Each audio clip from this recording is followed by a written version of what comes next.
I really appreciate all of you being here tonight because I care deeply about human services. I would like to see our city grounded in a culture of humanitarianism, of humanism, of putting human beings and our well-being first. I would like to see our city conscientiously develop a culture of care, where we put caring for one another first. And I'm just saying those things right now while people are walking in, because I think they're important things to say. I'll probably say more of those things at the end before I let you go. Go whatever you like. That came out wrong. All right. So we're still accommodating those council members who haven't arrived yet. Hi, glad you're here. Did you get your name tag? Your seat's up here with some goodies for the lightning round. We're gonna do District 2 next. Then we're gonna do the lightning round. Then we're gonna do District 5. Then we're gonna do District 3. So it's 2, lightning round, 5, 3. Thank you all for your flexibility. We're just trying hard to accommodate as many people as we can so that you can get as much information as possible from as many candidates as possible. I appreciate your understanding and patience. Marcus, would you like to come back up here? Thank you, Trey. And just thank you all again for being rolling with the punches here and adapting. And it's definitely going to be a 3-rum night for your moderator. But anyway, I would like to call to the stage. My treat. Thank you, Trey. I would like to call to the stage the District 2 candidates for City Council. So please, Tammy Morales and Tanya Wu, if you could both come up here.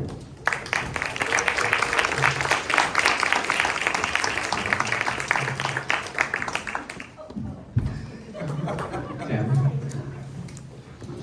All right, just a reminder that both of you will get a 1-minute introduction, and then I'll ask 2 questions that you will both have 90 seconds to respond to, and then there will be a final question from the audience where you will both have 60 seconds to respond to. So with that being said, Tanya, we will begin introductory statements with you. Is there a timekeeper? Oh, yes, and our timekeeper is right in front of you. Thank you. Hi, my name is Tanya Wu. I grew up in District 2. I grew up in Beacon Hill, have a small business in the Chinatown International District, and now live in Rainier Beach. I have been involved and seen the changes happening in my district, and that's part of the reason why I'm running. I know how to establish better public safety. I run a group called the Chinatown International District Community Watch. We go out almost every single night to help our in-house neighbors, our residents, our small businesses. We do mutual aid. We also try to connect people to resources. I also know how to build housing. I have 84 units of affordable housing, workforce housing in the Chinatown International District. So we only charge a percentage of our tenants' income, so no one has to pay rent they cannot afford. And so I've been doing a lot of work in terms of public safety, homelessness, and housing. I'd like to continue that at a higher level. Thank you. Thank you, Tanya. Tammy, your statement. How long do we? Yeah, 60 seconds. Okay, good evening, everyone. Thanks for being here. I'm Tammy Morales. I'm the current council member representing District 2, which is Southeast Seattle. And my vision for Seattle is really a city that is actively working to increase affordability in the city, to increase safety and the vibrancy of our neighborhoods. It's the work that I've been doing for my entire career. I'm trained as a neighborhood planner and worked for many years in affordable housing, worked in food security as well, at the intersection of community, economic development, and public health. And so the work that I have always done is about helping working families. I came from a family with a single mom who always had 2 jobs, and so I really want to make sure that families don't have to struggle to pay the bills, to get food on the table, that they can do all the things they need to do and still have a little money left over to take the kids to the movies. So those are the things that are really driving this race. I'm excited to continue the work that I've been doing and ask for your support. Thank you. Tammy, we will start with you for the first question.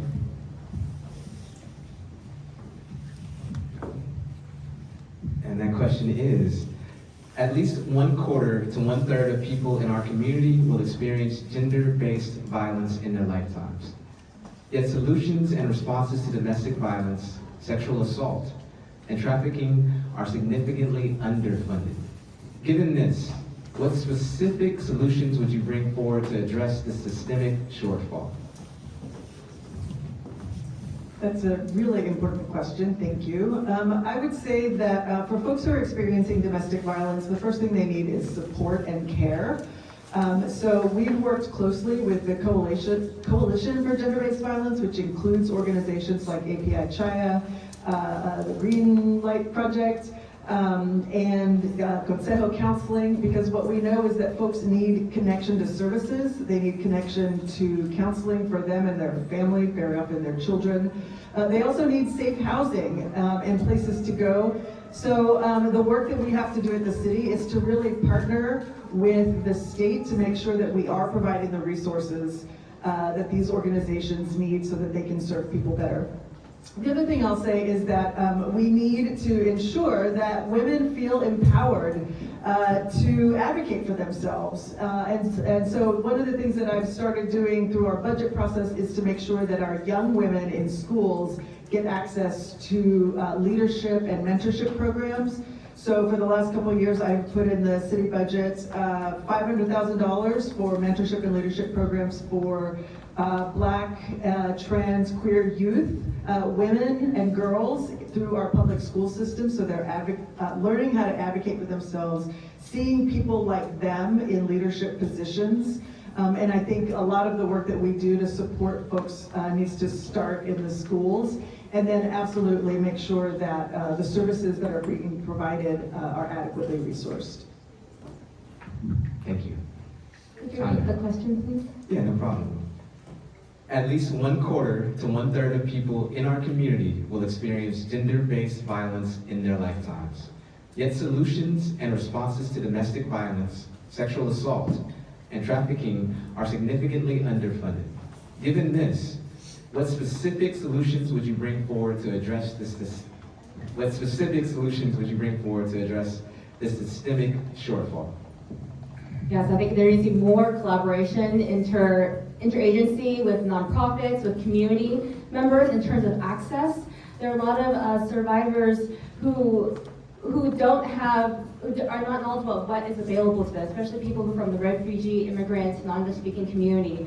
And many times the first response is with law enforcement officers, and that's not usually the best way to respond. We need an alternative to policing. We need case managers, case workers out there being paid a living wage to attend to some of these incidences and be able to connect people to resources that are culturally competent. And so actionable items, I think we need some more collaboration, more resource sharing, and be able to go into the communities, go into our neighborhoods and talk to people about what is available, what they want, and how do we really work together to bring more knowledge about these issues. Thank you. And Tanya, we're going to begin the next question with you as well. And that question is, how do you ensure reliable food support is available despite a much varied landscape of hunger relief organizations and mutual aid groups? Yeah, so I help start and run a mutual aid group. I know it's very difficult to get resources. We're out there, we see the fentanyl deaths, and trying to get Narcan is very difficult and very expensive, and we use more than we have. And most of the time, we just have to keep asking for more. And so having access to resources and city government funding would be amazing. We are volunteer run, and we are also, crowdsourced. People volunteer, people donate funds to us, and that's how we are able to provide meals and able to help connect people to shelter or to whatever they need. And so having more government grants available to mutual aid groups, I think would be really helpful in terms of, food access, also culturally competent foods and foods that, people need would require more coordination as well as more funding, and having, having avenues in which to express any concerns that any of these groups have would be great. Thank you. Tammy, same question. Yeah, here's the question. How do you ensure reliable food support is available despite a much varied landscape of hunger relief organizations and mutual aid groups? So the first thing I'd say is that we should not be relying on an emergency food system to feed our families at all. This is an emergency system. It was never set up or intended to be a regular weekly shopping trip. And so what we really need to understand is that hunger is an income issue. We need to be looking far upstream to make sure that workers in our city are paid livable wages, that they have access to health care, to affordability. And we need to make sure that the programs that we do have to support people are also adequately funded. So the things that the city provides are, for example, senior farmers market vouchers. We provide fresh bucks so we can double the amount that you can use to buy produce at the farmers market.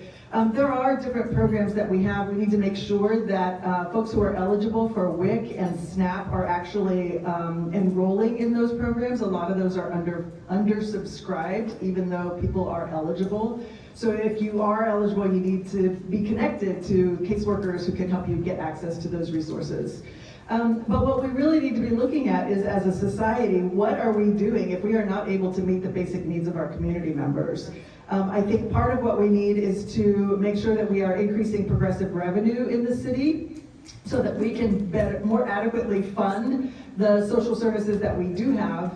But we also really need to be addressing the affordability in our city, because if you can't afford to pay rent and buy groceries, there's a problem. So addressing the housing issue and the housing affordability crisis is part of the solution too. Thank you. All right, we're going to move into our third and final question. This comes from an audience member. The audience member says, I'm concerned about climate impacts and heat islands in Seattle neighborhoods with fewer resources and less tree canopy. How do you propose protecting and expanding our tree canopy, especially in poorer areas exposed to more environmental hazards? And you're first up on that one. Thank you. Who asked the tree question? We know that we don't have nearly enough tree canopy in the South End. We did just pass a bill. It was a deeply problematic process, and we need to fix it. So one of the things that my office is doing is working with, I think in particular with the Beacon Community Council on a proviso to make sure that as we get through the budget process that there is funding set aside specifically to revisit the tree ordinance. So that's just one thing to note. I will say that as we start to think about climate change, as we understand that urban heat islands are serious, we're experiencing continued heat and smoke events every summer, that we have to plant more trees. And it will take a while, I admit, for that tree sapling to turn into tree canopy. But the best time to plant a tree was 20 years ago, and the second time to plant a tree is right now. So we have lost trees, there's no question. We have to start replacing them on public lands, and that's part of what we will be trying to do. Thank you. Tanya? Yes, I think one of the components is being able to share knowledge about our tree ordinances, especially to homeowners who have a magnificent tree in their backyard and aren't aware about the laws surrounding that tree and decide they were going to cut it down because they were afraid it's going to fall over onto their house. How do we share that knowledge that this is not, there is a process in place they have to engage in? I'm hearing that at the doors. I'm knocking on doors and talking to people, and they express concerns about the trees in their neighborhood. Also, in many of our neighborhoods, our trees are aging, and so they fall over, and we need to be able to replace them. I have a tree right outside my business. It's been 2 years, and SDOT has not replaced it. So how do you hold our agencies accountable for replacing our trees? I mean, we're living in an era where we see the effects of segregation and redlining, and that effect also affects our trees. South Seattle has the least amount of tree canopy, so we need to make it a priority to replace our trees, making sure our government agencies put that as a priority, because neighbors want more trees they're asking for, but the city is sometimes saying that this is too cost prohibitive, they don't have the capacity, so we need to fix that. Thank you. Well, can we have a hand for both of the candidates?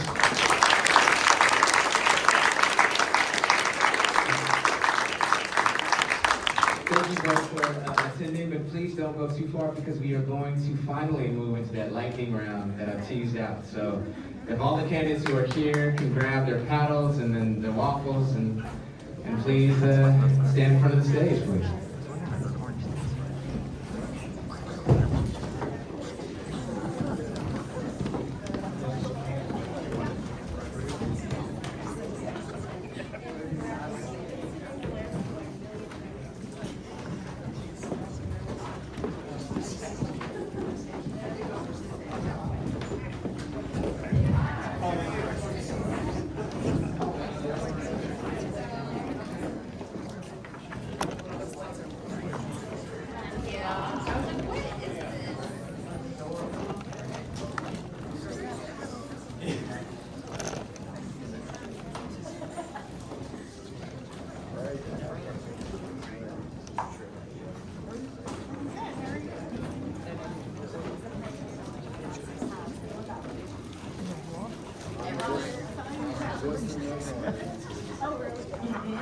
All right, we have all of our candidates here in front of the stage.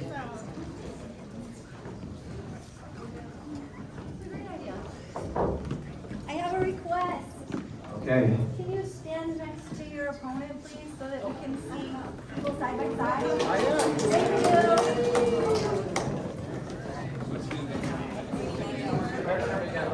you.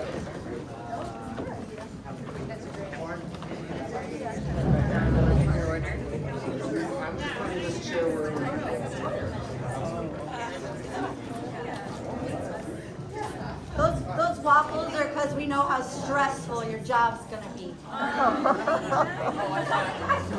We're gonna let you keep the waffles too, as well. Yeah. So, all right. We have everybody here? Okay. Can we? We'll start off with a practice question. This could maybe lose you all some voters. I don't know. But is Beyonce a better musician than Taylor Swift?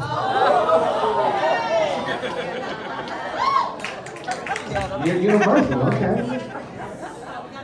All right. Okay. How's it working again?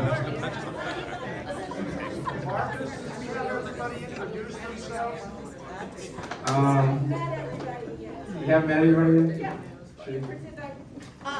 Another request, if you could pass the mic down the line and everybody could just quickly say their name and their district they're running for. Since we haven't heard from everybody yet, we don't know who they all are yet. All right, we'll start over there. Thank you. Cathy Moore, District 5. CrisTiana Obeysumner, District 5. Rob Saka, District 1.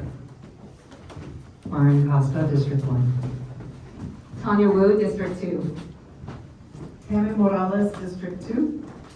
Joy Hollingsworth, District 3. Alex Hudson, she, her, District 3. Councilmember Dan Strauss, District 6. Ron Davis, City Council District 4. Maritza Rivera, City Council District 4. Sarah Reineveld, County Council District 4. Jorge Barón, County Council District 4. And Bob Kettle, City Council District 7. Thank you. All right. Now let's move into the other, non-important questions in comparison to that question. So the first question for everybody. The Seattle City Council approved a 7% inflation adjustment to all human services contracts that would go to improving wages for nonprofit workers. Would you support additional funding for increases to all city-funded human services contracts?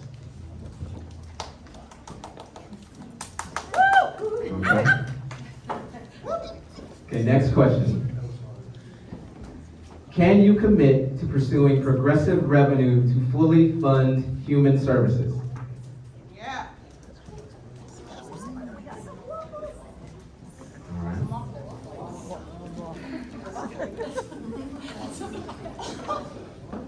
All right, next question.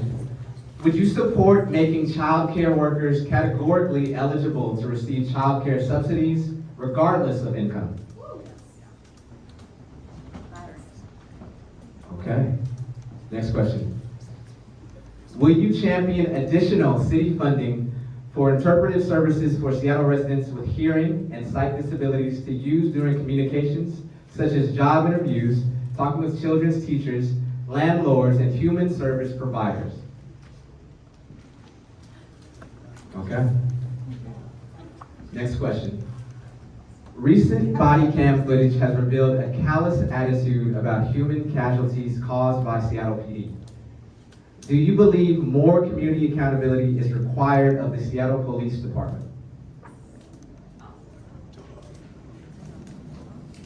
Okay. Next question. Do you see gun violence as a public health and safety issue? Okay. Next question. Will you meet with nonprofits, community-based organizations, and coalitions at least on a quarterly basis to maintain ongoing dialogue and accountability?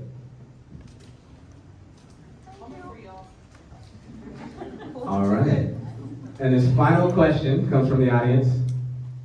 Would you support a dense housing development in your neighborhood if at least 20% of the units are set aside for low-income folks? All right. Well, that concludes our lightning round. Thank you to all the candidates.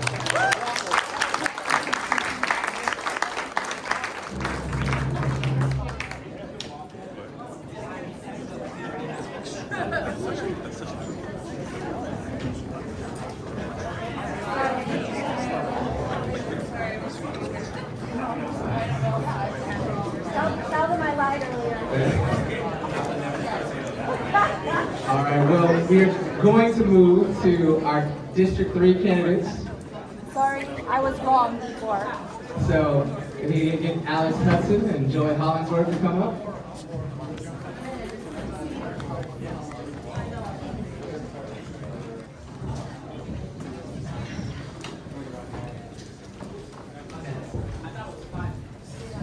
That's what I said.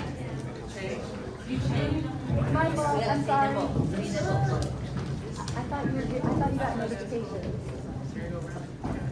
All right. Well, just a reminder that you all get 60 seconds for your introduction, then 90 seconds for the two questions that I will ask, and then 60 seconds for the question that will come from the audience there.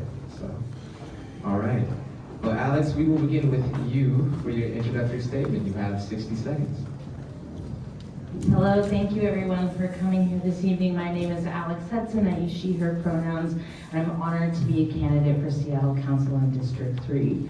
I'm a renter, I'm a car-free Seattleite who counts on public transit, and I'm the legal guardian of a young person in the public school system. I am running for city council because I have spent my entire career dedicated to making this world a better place here in the city of Seattle. I was diagnosed with Hodgkin's lymphoma when I was 24 years old, and I am alive today because of Medicaid. So I have spent my entire career working for Seattleites. I ran the neighborhood organization in First Hill for 5 years, and for 5 years I ran a pro-transit advocacy organization that made transit free for every young person in Washington. I care very deeply about housing and homelessness, about building wonderful, thriving communities that take care of people, and by centering care and compassion to make a Seattle where everyone has the resources that they need, and so that all of us feel safe and comfortable. Thank you. Joy. Hey, good evening. My name is Joy Hollingsworth. I'm running for Seattle City Council District 3. I'm a third generation Seattleite. I was born and raised in the historic Central District neighborhood. I'm a small business owner. I'm a nonprofit leader in the food access network space. I'm also a community connector and a problem solver. That's my favorite thing to do. And over the last 39 years, I've literally seen how public policy has impacted people and all those communities that have fallen through the gaps. Working in the food insecurity space, especially during the pandemic, I know what a lot of you have gone through, the burnout, connecting resources, being the lifeline to a lot of the families that you support and you provide for. And I think a lot of times when we talk about public safety, we don't think about human services as being that first intro, that first safety net to a lot of the families that might be experiencing homelessness or crisis or food insecurity. So I'm really happy to be here and looking forward to answering a lot of these questions. Thank you. All right, well, Joy, you are first up, and it's a fairly long question, so please bear with me. A 2022 City of Seattle funded study conducted by the University of Washington School of Social Work found that King County human service workers are paid 37% less than workers with comparable skill sets in other industries. The primary near-term recommendation in the report is an immediate 7% increase to all City of Seattle funded human service contracts. This represents the minimum level of investment needed in the short term to address high rates of turnover and align human service worker pay with the rest of the labor market. How do you plan to pursue new progressive revenue sources to fund human services in our region? Yeah, first, so the School of Social Work, University of Washington, is actually the #1 school of social work in the entire country. And a lot of people, I know the city raised the increase to 7%. That is nowhere near enough funding, especially the money that came down, particularly from the federal government during COVID. We saw a lot of nonprofits and a lot of different community organizations increase their programming, increase their staffing, and now since a lot of that money has dried up, there have been we have to figure out different ways in which we're going to have progressive revenue to ensure that the human services and the programming do not decline with quality, service, and care, especially because a lot of times our family support workers, like you all, you're very underpaid and overworked significantly. So there's different progressive revenues that we can look at besides vacant tax, the CEO tax, different taxes that we can be able to ensure that the Human Services Department and coalitions and all of the organizations that you work for are funded well and heavy. Not heavy, but funded well, excuse me. Thank you. Alex. Yeah, the reality is that both the nonprofit and human services sector have for generations been built off of labor exploitation. When I was the executive director of Transportation Choices Coalition, the very first thing that I did when I got there was increase everybody's wages so that no one in our organization was paid less than a livable wage in the city of Seattle. So I have experience understanding and correcting this within my own organization. We need to pass a municipal capital gains tax, which is an extremely reasonable way to take the extraordinary wealth that is being concentrated in the hands of the very few and put them back where they deserve to be, which is with the people who are serving other people, the people who are making it so that everyone in our community has the dignity and services that they need, want, and deserve. And so that is the very first thing that we need to do in order to be able to generate the progressive revenue necessary to make sure that everyone in this industry is able to thrive. Beyond that, I do support other kinds of things that we need to take a look at, like luxury real estate excise tax is a way for extraordinary to capture the value of the extraordinarily rising housing costs and to put that back into our city. So there are many tools in our toolbox to correct our deeply upside down taxation system so that we do not ask the people who are on the front lines to continue to work under exploitation wages. Thank you. So we'll stay here with you, Alex. This question says, what is your understanding of systemic racial oppression? What do you believe is the government's responsibility in addressing it? And you have 90 seconds. My understanding of systemic racial oppression is it is a deeply endemic feature of American society that is built off of stolen land and stolen wages, both in that overprivileges, that creates white supremacy and anti-Black racism. It is extraordinarily important that we tell the truth about this and that we try to orient our government systems in such a way to prioritize and center the equitable needs of people in our district. So we start by getting at analyses that show us that across every level of society, Black people, Indigenous people, and people of color are being under-resourced, exploited, and harmed by the continuation of these deeply racist policies. And so we need to be orienting on the things that really matter most to people, which is a safe, affordable place to live, food for your families, wages that provide. And so that is the government's primary responsibility in order to turn poverty upside down to turn racism upside down and to make sure that every person, regardless of who you are, has the opportunity to thrive. This is about things that I worked on, like mobility justice and housing justice when I helped to build affordable housing in our communities. It's about food justice. And it is about a deep recognition and truth-telling that this is the origin of our country and has been allowed to be perpetuated across generations. Thank you. Could So you have read, 90 could you read the seconds. question one more time? I certainly would. Thank you. It says, what is your understanding of systemic racial oppression? What do you believe is the government's responsibility in addressing it?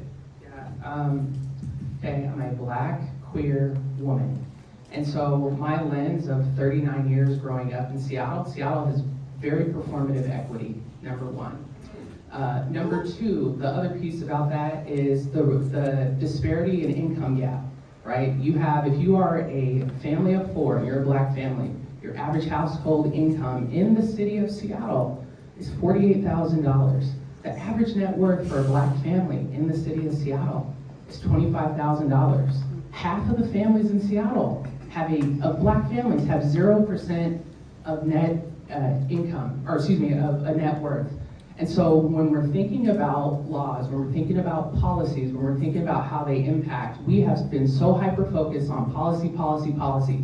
We have missed the implementation piece, the interpretation piece, and the impact piece. And we have missed that because certain people have not been in those positions of power, in those positions of implementation, in the positions of measurable impact with those lens where they can see how the policies are coming down might have an impact or a negative effect just because the certain people at those laws were not making them at the beginning. And so we have to start getting really real about if we are a true progressive city, then that income wealth gap has to change significantly in our city. Thank you. Well, now we'll move to the final question that comes from the audience, and we'll ask it of you first, Joy. The question is, what are the top 3 District 3 issues that you will tackle in your first term? Yeah, first one is housing. District 3 is one of the most dense places in our city, and also it was heavily gentrified in our city. A lot of Black families grew up there. I've seen a lot of, unfortunately, families get gentrified out in that city. So one of the biggest things that we want to do is partner with Representative Jamila Taylor and her bill 1474 to ensure that we have home ownership opportunities, businesses coming back to our district as well. The second piece is that we also want to accomplish is our small business owners that are in that district as well, that have, really have been on the front lines of, COVID just decimating a lot of these businesses. And so that's one of the other pieces that see in our district as well. And third but not least, we've been talking about our priorities, our youth. Our youth are highly neglected and they are very under-resourced. And making our city livable for young families. We talk about our school board not having, thank you, time's up. Our youth is important. Thank you. Thank you, Joy. Alex? Yeah, the first thing is around housing affordability and homelessness. So the city council needs to pass a comprehensive plan that builds the kind of communities for the future that are affordable and accessible to all people. I care very deeply about this issue. I'm on the board of the largest affordable housing provider in King County, and I've helped to organize my neighborhood to create hundreds of units of affordable housing in First Hill. So I know what it takes to create and place 2 homeless shelters in our neighborhood. So we need to create housing affordability and shelter in our comprehensive plan and our investments. The second is our district is highly reliant on public transit, and our public transit system, I know because I ride it every day, is falling apart. And so the city's responsibility is to make a right-of-way that allows for the free mobility of people who are counting on public transit to get where they need to go on time, every time. And the third thing is I want to be able to support our small businesses. District 3 has the largest concentration of small businesses anywhere in the state. That's what makes it so awesome and precious, and we need to support them. All right. Well, that wraps up this segment. Well, Alex, Joy, thank you both, and good luck to you both. Thank you so much.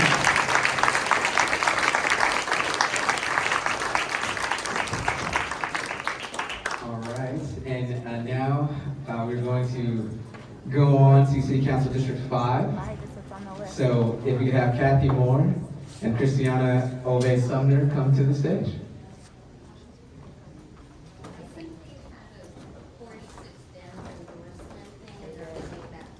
Okay. They were supposed to be done by now, but they're not. All right, well, we'll switch it up. We're gonna go to District 4 then.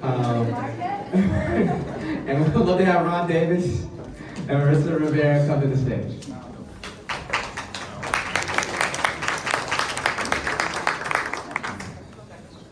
All right. Maritza, we will begin with you first for your introductory statement, and you have 60 seconds. Well, thank you, Maritza Rivera, District 4 candidate. I have two daughters at Ingram High School where there was a school shooting this past fall. I'm sure most of you have heard where a child got killed. And this is the reason I actually entered this race after our current council member, Alex Peterson, decided not to run again. Public safety is my #1 priority. My parents are from Puerto Rico. They were very poor, came to the mainland for opportunity. My dad finally got a job as a union worker in a factory, and because of that job, we had food on the table and a roof over our head. And so we were very lucky. I moved out to Seattle for opportunity and loved it because it was safe and vibrant. And so I want to get us back to that safe and vibrant Seattle that I moved to 22 years ago. Thank you. Thank you. Ron.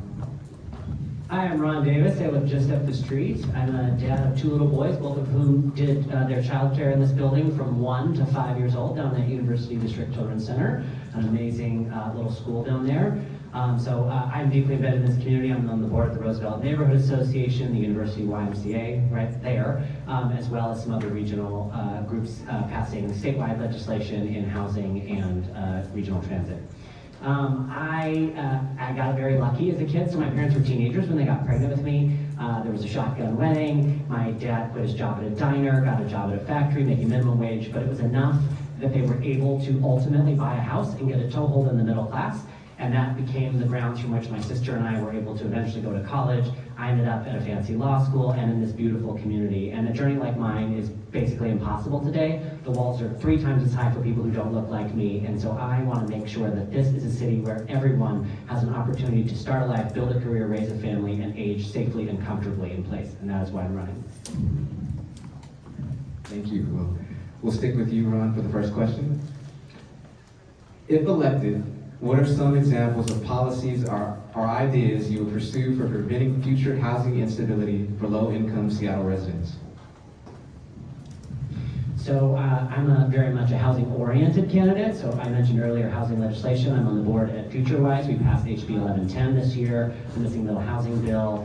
We worked closely with other parts of our coalition on things like reforming design review, always advocating for more access to affordable housing. I personally also campaigned for the social housing bill before it passed.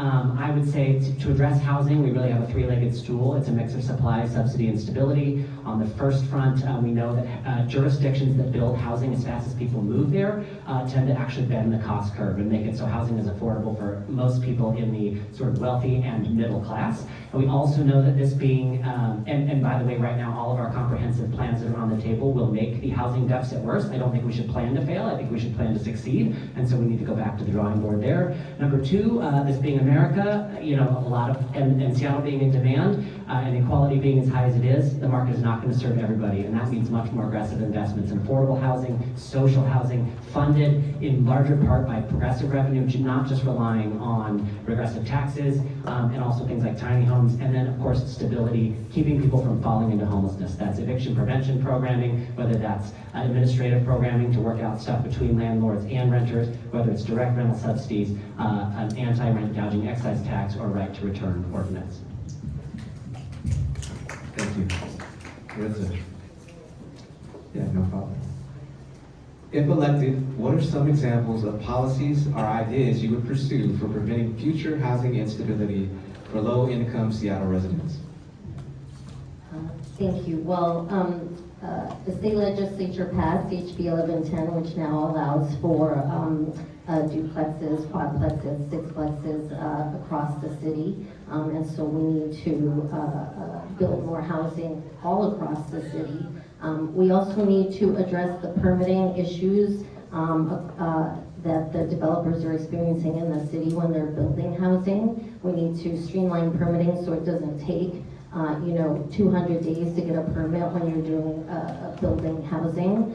And then we also need to deal with anti-displacement of our residents and also small businesses as buildings are going up. So we need to really look at targeted anti-displacement initiatives as we're doing all this increased building across the city. All right. We'll stay with you for the next question.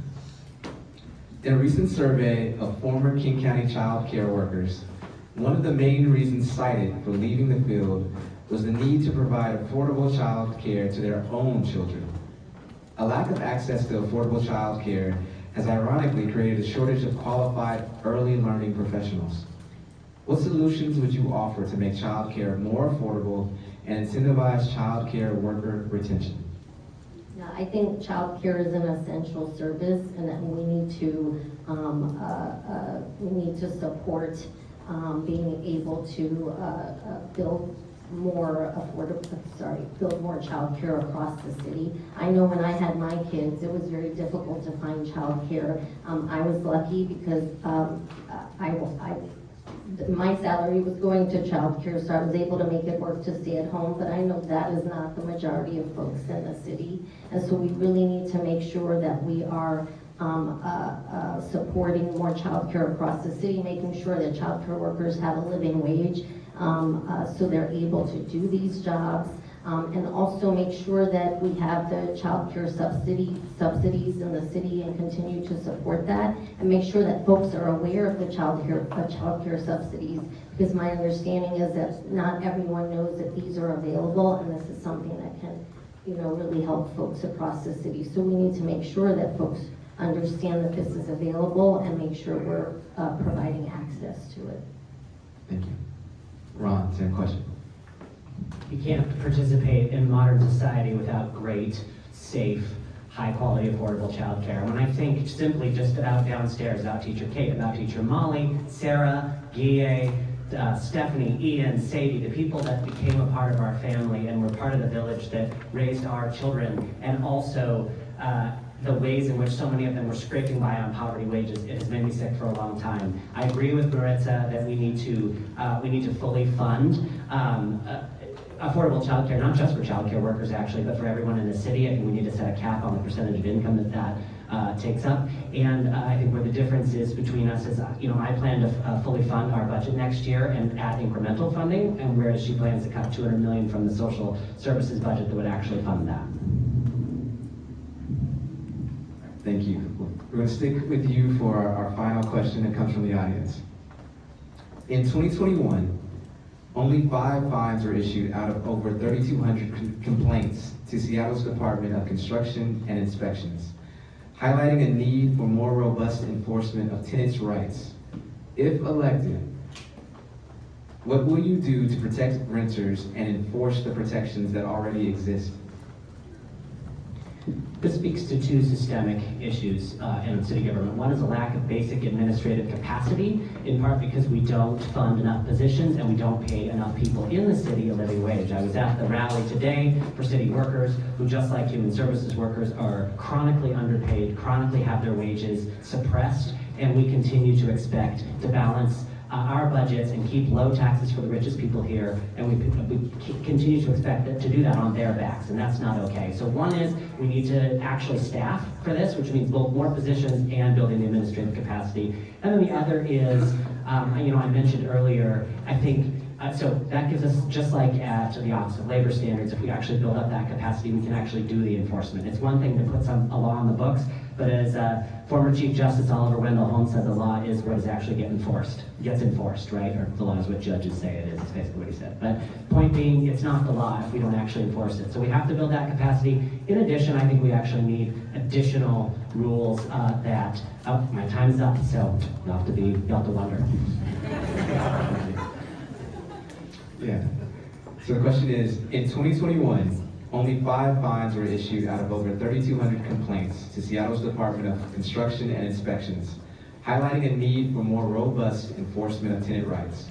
If elected, what will you do to protect renters and enforce the protections that already exist?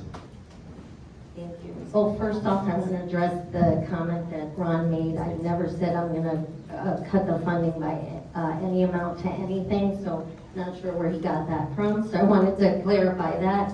And then also, we need to do, I'm very big on accountability on the city budget. We need to make sure that we are doing accountability to those dollars and that we are holding folks accountable for what they are committing to do in the city, and that includes the landlords. So we really need to make sure that at the city we have the folks that can work with landlords and make sure that they, the ones that are providing the accountability and as we're implementing this. So we really need to do that. And I will commit to do that, to looking at that and to making sure that we are holding folks accountable. All right, well, Maritza and Ron, thank you so very much.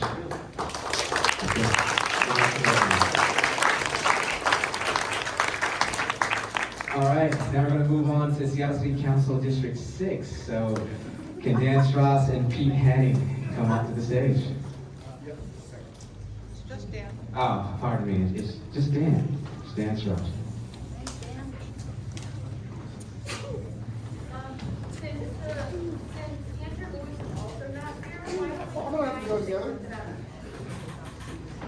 Do you all want to?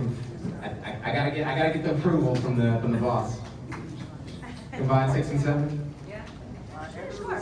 We're gonna combine 6 and 7. So Bob, go. My bad. Okay. Okay, so we can't combine 6 and 7 because Andrew Lewis is on his way. But Sorry. This is going to be not 6 and 7. This is going to be the blue blazer. apparently, so Dan just you and this waffle, I guess. Good to see you. Good to see you. You know what? I left my notes. Hold on. All right.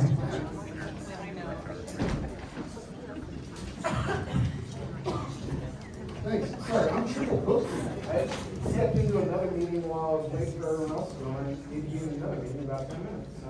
Well, thank you for joining us. This is where I chose to be. All right. Well, glad to have you.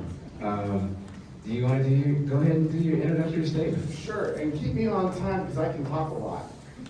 So I'm Councilmember Dan Strauss. I was raised by 2 social workers. It's something that has really shaped my life. When I was in college, I spent 4 years volunteering in the soup kitchen almost every day. In this building, this is the physical place. The vehicle residency outreach team has gone from an all-volunteer organization to a formal nonprofit with fiscal sponsorship, and I was the one in the city government to help them steward that. I've added funding for RV and car storage to assist people transitioning out of their cars and into a permanent place to live. I've permanently connected people on the streets with services that they need, and even one veteran, I was the one that drove him down to the VA and got him into his housing off the streets before winter. I've resolved encampments and parks without sweeps. This has helped shape city policy to be better assisting and connecting with people on our streets. There's more work to do. We're not done yet. I'm not saying that we're in the perfect position. And I continue to do this today and to take the hard work rather than looking for easy answers. Some neat handwriting right there too. First question. What do you see as your role in addressing systemic racism? What solutions, ideas, or examples of policies would you offer toward ending the impact of racism and racial injustice? This is something where I need to stop, ask, and listen, because systemic racism permeates education, healthcare, city government, public safety. It is not just one thing. It's food insecurity, it's housing. You know, I worked with Nehemiah Institute to make sure that the religious bonus bill to allow religious organizations to create housing in their own institutions fit them, even though City Council originally passed a bill that didn't do what they asked for. In my first year, I focused on getting Fresh Bucks expanded so that more people in our city had access to fresh food. When I look at, I was interviewed by Amari Salisbury about the Bringing Business Home bill, where you can have a business out of your garage without getting penalized. And he brought you up, starting the South Seattle Emerald out of your garage. And so it's really the smallest things, but really the most important thing is for me to stop, listen, and follow through with what I've been asked to do. It was actually my mother's basement, but Okay, well, it still counted on bringing business home though. Fair enough, fair enough. Next question. What are your thoughts on aging in place? Especially as even some elected officials are entering their older years. I'm older than 37. Play no fingers. How would you address the challenges older adults are facing? So this is where we need, townhomes are great because they create an opportunity for young people to build equity when they can still get up the stairs before they have kids. But, my mom, she was a social worker with hospice. So talking about aging in place is something that's been dinner time conversation my whole life, because it's not just to have a one floor, one unit, a level floor unit. It's also having a restroom and a bathroom that is large enough to either remodel so you can get in and out. It's about and it's not just that, it's also the amenities in our common space. When we redid the Ballard Commons Park, it was very important to me that we got benches there that seniors had leverage points where they could stand up. And I got a lot of flack from the Parks Department saying that they were going to get hit, saying it was hostile architecture. And I said, I'll take that hit, because we have 5 to 6 senior homes within a quarter-mile of Ballard Commons Park. And so it's not just like, where do people live? It is also what are the public amenities. When I look at Landmark building down in Ballard, their sidewalks between their building in downtown Ballard are all cracked. If we had the Burke-Gilman Trail missing link run down in front of their building, they would have a nice fresh sidewalk that could connect them down to the Golden Gardens. But I also, when you ask the question in the lightning round about, would you accept low-income housing in your neighborhood? I lived across the property line from senior affordable housing, and they too had sidewalk problems. And so it's about showing up for people. Thank you. Now, this audience question is directed to you. It says, public libraries are crucial spaces for people to find shelter, access the web, and connect with human services.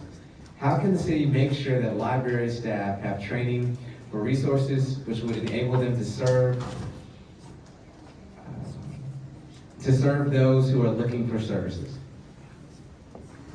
It's again, I think the library does a good job of it too. The library does do a good job of it to start with. But I want to start there, which is, my district office is at the Ballard Service Center, which is connected to the Ballard Library, so I watch the librarians every day work. They have Thursday drop-in hours where anyone can come in, and on the days where the weather's not good, sometimes they use the conference center and the conference room in the Ballard Service Center. So it's not just in the library. It's, again, about providing the support to those city workers to know if they can do that work. I see them doing that work. And it's, again, being in partnership. I work with the library all the time, and if there's a specific need that they have, they know that they can ask me, and they know I'll follow through with it. Well, thank you, Dan, and good luck to you in November. Thanks. Can I just give you one last plug? Go ahead. You asked a couple really great questions in the lightning round. One of them was, would you meet with service providers once a quarter? I raised my hand immediately because my office meets with service providers in our district every week. It's not once a quarter, it's every week. And there's actually 2 different groups of them that we meet with, because it's really important to me that folks who are providing social services, the basic needs for our community, have access to somebody that can advocate for everything that they need, whether it's getting through a roadblock or getting the funding that they need. Well, I have to say that I can't take the credit for those questions that came from the Seattle Human Services Coalition. I was just the eye candy that asked the question. I'm going to hold my comments and let you do it.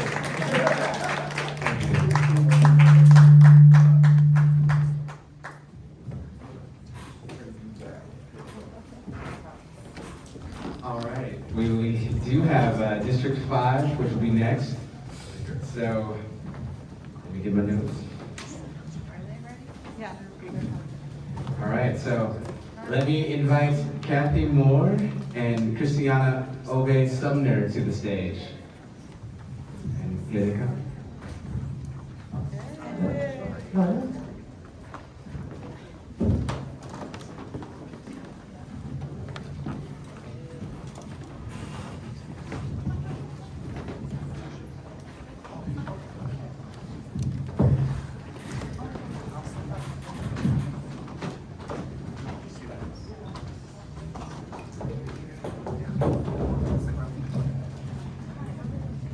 All right. Well, we will go ahead and begin with introductory statements from our candidates. So, Cathy, if you would start, you have 1 minute. Hey, thank you very much. So my name is Cathy Moore. I'm running for Seattle City Council District Race 5. I have been a lifelong Seattleite. My single mom and I moved here when I was 4, and we lived in Lake City, and we've lived really all over the city. My husband and I have raised our 3 children here and sent them all to Seattle Public Schools. I started out my career as a public defender, and I worked with families in the child welfare system, individuals in the behavioral health system, and also the criminal legal system.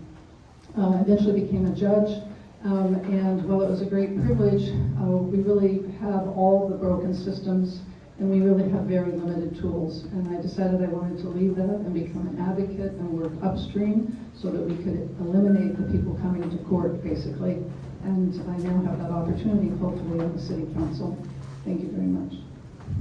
All right. CrisTiana. When I moved to Seattle 13 years ago in 2010, I did so because I got a scholarship to Seattle University, one of the first people in my family to go to college. I came here to start a career as someone who had been service-connected, coming from an under-resourced family, a family of Black Panthers, multiply disabled, autistic Black person. When I was able to graduate from Seattle University, I started my career in direct social services, working at DESC, Compass Housing Alliance, Full Life Care, and Harborview. When I first ran for office, it was for the transparency seat in 2017, after I saw the brokenness and the harm that was happening in the underfunding of social services with the onset of coordinated entry. I have since been co-chair of the Seattle Disabilities Commission, Renters Commission, and started my own co-op, Epiphanies of Equity, that has worked with over 250 businesses, organizations, and governments across the country. This is the next natural step, and I thank you for having me here today. Thank you. So, CrisTiana, we will begin with you. As an elected official, what steps would you take to understand community needs? Community needs both in your district and the city as a whole. The beautiful thing about staying connected to my community, the community of folks who continue to work in housing and direct social services, as well as being someone who has both the knowledge, the background, the resume, and the academics of being a policy while putting policy together, is that I have the wisdom of direct lived experience, how it happens in actual reality. So when I'm going to be in sort of working with my community and making sure that I am knowing what's on the ground, in so many ways I am part of my community. I live paycheck to paycheck. I've had to work 40 hours a week during this campaign because I do not have savings. I'm a renter. I have a dependent mom who's on SSDI who cannot afford rent unless I'm able to help her. There are so many different ways that I already have these connections, and being able to be on city council allows me to be able to amplify the voices and leadership of those most impacted, which is a huge part of my philosophy and my way of life as someone who believes in disability justice and reparative justice. If elected for Seattle City Council, I would ensure that we already are amplifying the things that folks in this industry have asked for, including a cost of living increase in wages that is actually going to allow folks to be able to afford their basic living, because you know that housing is just one line on the budget. We also need to make sure that we have workplace protections, that we have enough PTO and paid sick and safe time to make it inclusive, and that we're going to actually fund for real the upstream solutions, because if we continue to invest in facilities and not the people who make it run, we will not see progress. Thank you. Thank you. I can. As an elected official, what steps would you take to understand community needs? Community needs both in your district and the city as a whole. Thank you. So the first thing that I did when I decided to run for this seat was to reach out to various community members that I knew who had been active in the community and meet with them and then ask them who should I meet with. And then each person that I met with, I then asked who should I meet with. I have done my best to try to really get to know District 5. It's a huge district. It's a very diverse district. My job is to reach out to the voices of that community and have them connect me with other voices. And there are a lot of community organizations in District 5, and I've also been reaching out to those communities, and I will continue to do that. Our current council member, while she's been very strong in many ways, has really not been accessible to the members of the community. And I will be there. I will have meetings on the weekends. I'll have meetings on the weeknights because we have a lot of people who are working 2 jobs and don't have the luxury to come to the city council or even Zoom in. I will bring executive department employees to the city. People shouldn't have to be required to go down to the city to get contact. I will have a designated person to return phone calls within 24 hours, return emails. You will get an answer from my office, and I will always have my door open, and I will always bring stakeholders to the table because you know more than I do, and my job is to be the bridge between you and the city bureaucracy and to continue to always learn from you. All right. Well, Cathy, we will start with you for this question. What is your understanding of human services? And which human service providers are you most familiar with? Right, so my understanding of human services are basically the groups, the nonprofits that we ask to fill the gaps that we as a society are unwilling to fill through our government structures. And although there is a collaboration between the nonprofit sector and certainly the Seattle city government. And I would say I'm aware of a lot of the social services. As a public defender, one of my jobs was actually to help my clients connect to services because the DSHS was not providing them the services. I had to navigate that system for them so they could keep their children. Certainly as a judge, I needed to be aware of what were the social services available, so in that off chance that I could put somebody in an alternative, I knew what that alternative was. So within District 5, we have the Hunger Intervention Program, we have Build Lake City, we have the Refugee Assistance Alliance, we have Literacy Source, we have Nest, Sound Generations, we have a lot of we have the Ethiopian Feeding Program. We have a lot of different social services, and it's critically important that they are more than adequately funded because they are the lifeline for our community. Thank you. CrisTiana. The question says, what is your understanding of human services, and which human service providers are you most familiar with?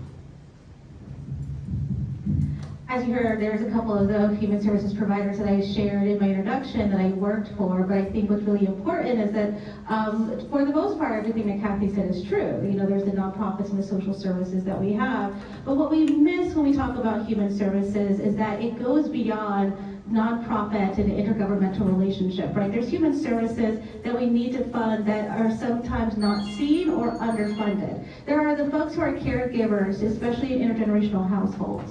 There are folks who are providing mutual aid services. There's places like the Public Harm Reduction Alliance that works in partnership with people who are going out into the field. There's the human services pieces that are our unions or our support systems that help us when we come home from a hard day and we are crying with our partner because we just had to witness a tragedy with our client. There's the human services that come down to ensuring that we are able to have the resources that we have and the camaraderie that we have. There are so many different types of human services that go beyond permanent supportive housing, and there's so many more that we need. We are, as the people who do the direct social service work and human services work, really at the end of the day, what we need is not necessarily a voice for the voiceless or for someone to necessarily always be the person who's gonna amplify. We just kind of have to pass the mic. And it is this group and the people who are in human services who know best what is needed, and especially those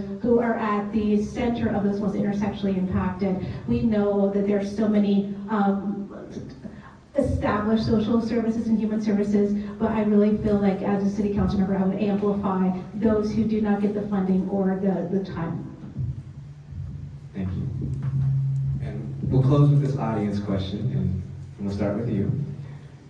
The question is, there's been a lot of emphasis on public safety in city council races. How do you define that? Because everyone experiences it as what makes me feel safe or unsafe. So how do you plan to make people feel safe? The asker of this question says, I feel most threatened by cars because I get around by bus or by foot.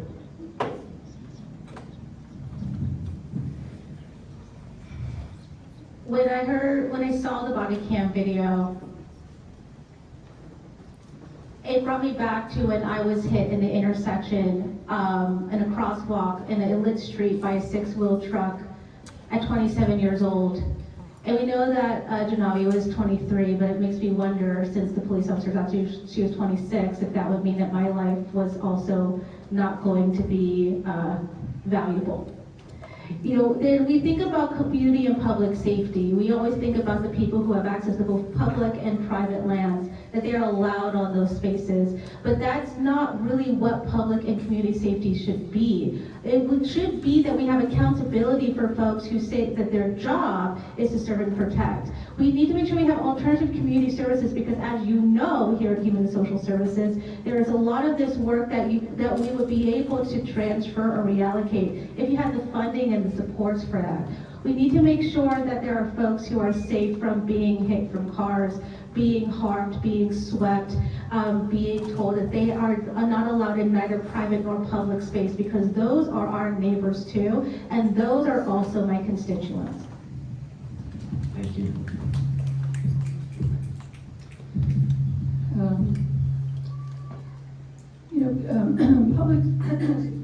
Public safety is a broad topic, and I think we all come at it from different perspectives. Certainly, having been a public defender and having been a judge, my primary responsibility as a judge was to protect the community.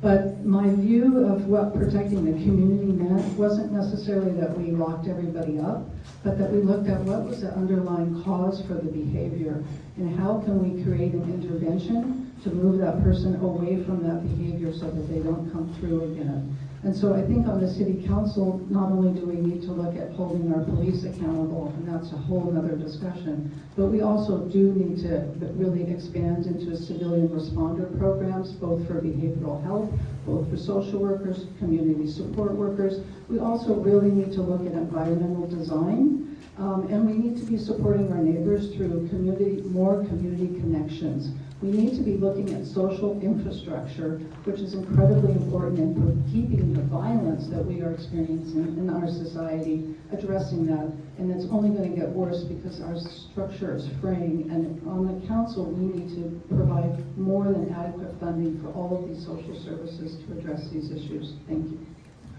Thank you, Cathy. Thank you, CrisTiana. And good luck to both of you in November. Thank you.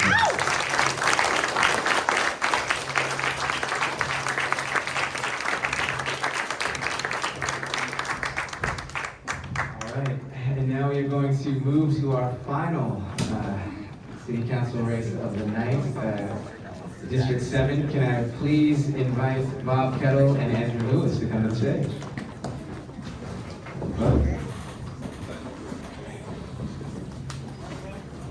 All right. Both the Levi's people, I guess. All right. Well, we will. Okay.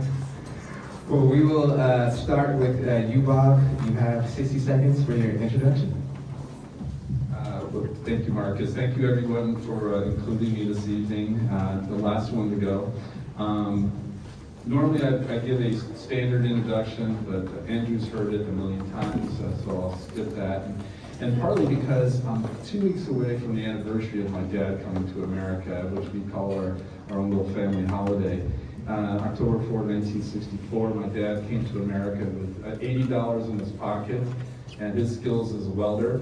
And 3 months later, my mom came over on a fiancé visa, and then they were married. And I remember very well that upbringing, that blue-collar class, working-class upbringing. One of the things that my dad always says, and it's really influenced me today, is that he'd always ask the question, why did I come to America? And I would say, yes, Dad, because I've heard it 1,000 times. Education, education, education. And I think that's a good place to start, because I think education is so key and so important, and it really goes to the challenges that we have with human services too. Time's up. Thank you. Andrew, you have 60 seconds for your introductory statement. Marcus, thank you so much. It's really good to be here tonight. Andrew Lewis, Seattle City Council Member District 7.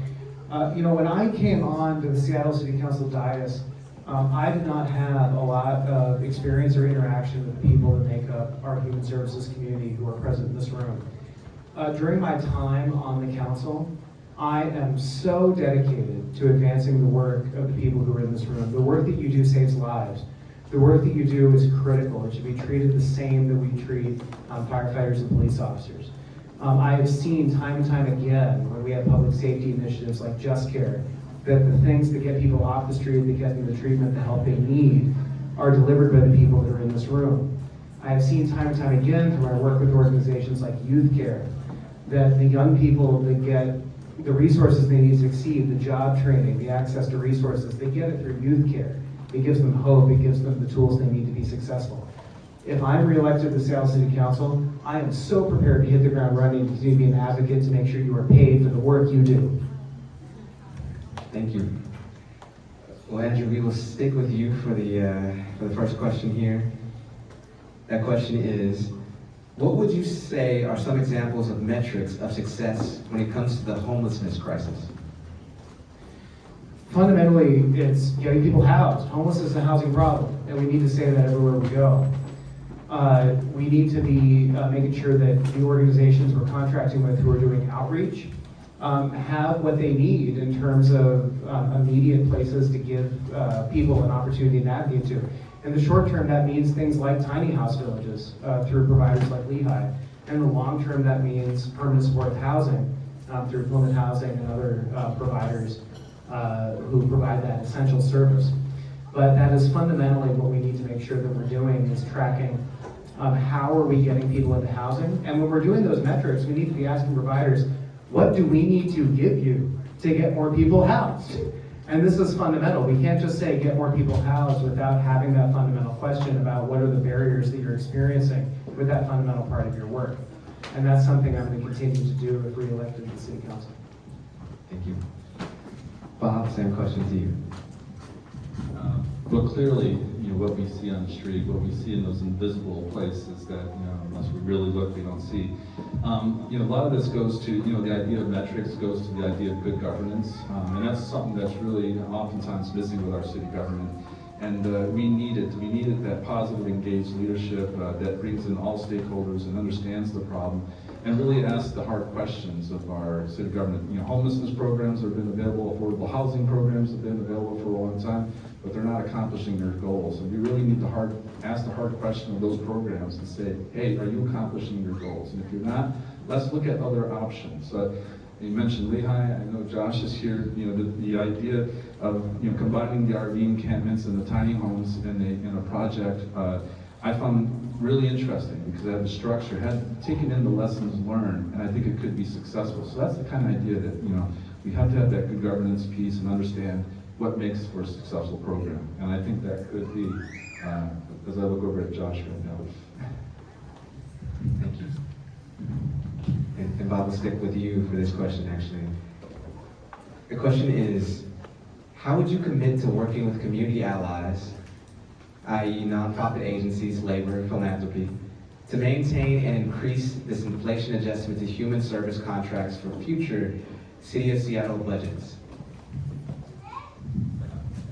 Well, the quick answer is I've already had the panel in my hand, and I did answer yes in terms of supporting the wages for those working in these areas, and it's really important to do so because it reflects the priorities of us as a community and as a society. And so we need to continue to do that through the processes as we work them, and be very supportive of those that support us. That bottom line, that's what it comes down to. Thank you. Could you repeat the question? Yeah, no problem.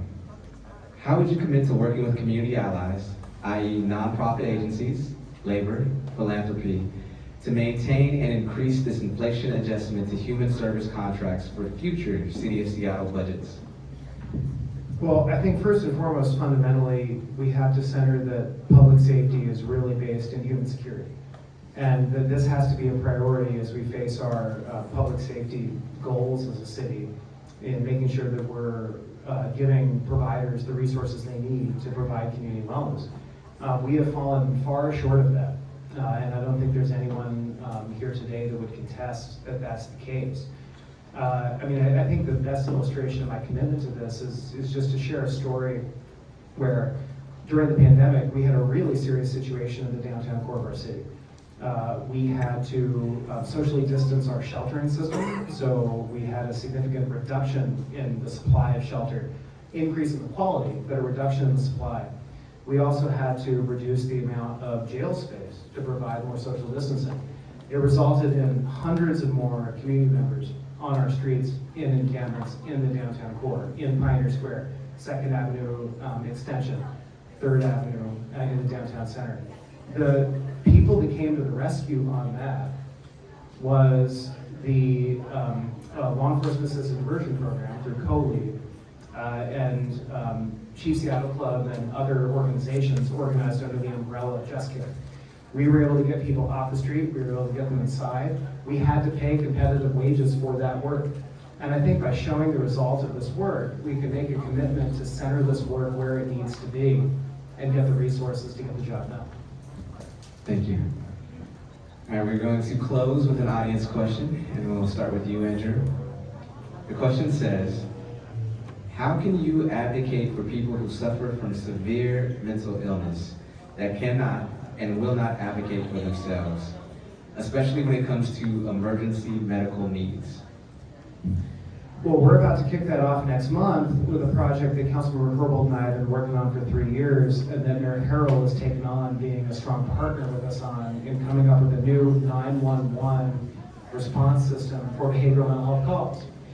A gun and a badge does not need to respond to every single call that's related to a mental health crisis in our community. In fact, all too often, it's better that they don't, so that those situations don't escalate into something that results in violence against that community member.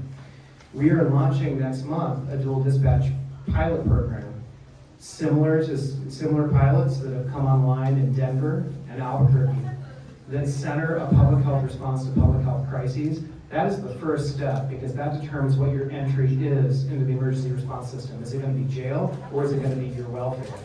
And we are going to be launching that with the pilot next month. Very excited for the work that I've done with Councilmember Herbold, with Mayor Harrell to get that online, and very excited for the difference that'll make in our community. It will save lives. Thank you. Bob. Yeah, the question is, how can you advocate for people who suffer from severe mental illness that cannot and will not advocate for themselves, especially when it comes to emergency medical needs? You know, I'm reminded just a couple of weeks ago, a slightly different situation, but I was on 3rd Avenue downtown, and a man came to me, an individual came to me. His name was Jacob. I think it's important to remember his name. And he was suffering, and he had just come out of treatment, and he was afraid that he was going to go back to homelessness and then be at risk with his addiction challenges. And it's that kind of thing that makes it real, and it shows that we really have to bring, again, good governance, bring all the different players that are part of this. We need a city council that works well together first, that works well with the mayor, but then engages with the state and the county to bring in those resources, to build those capacities on the public health side to address the challenges that we have. Our state should not be where it is in terms of mental health spending. Our county should be, better on the public health side. And we need to have an all hands on deck effort where the city, the county, and the state are working together to bring that, capacity together to help that person. And just like we needed it for Jacob, and Jacob was worried that he was going to be potentially, the next time was going to be his death in terms of his overdose. And these are the challenges that we have. Thank you. All right, Bob and Andrew, thank you both very much.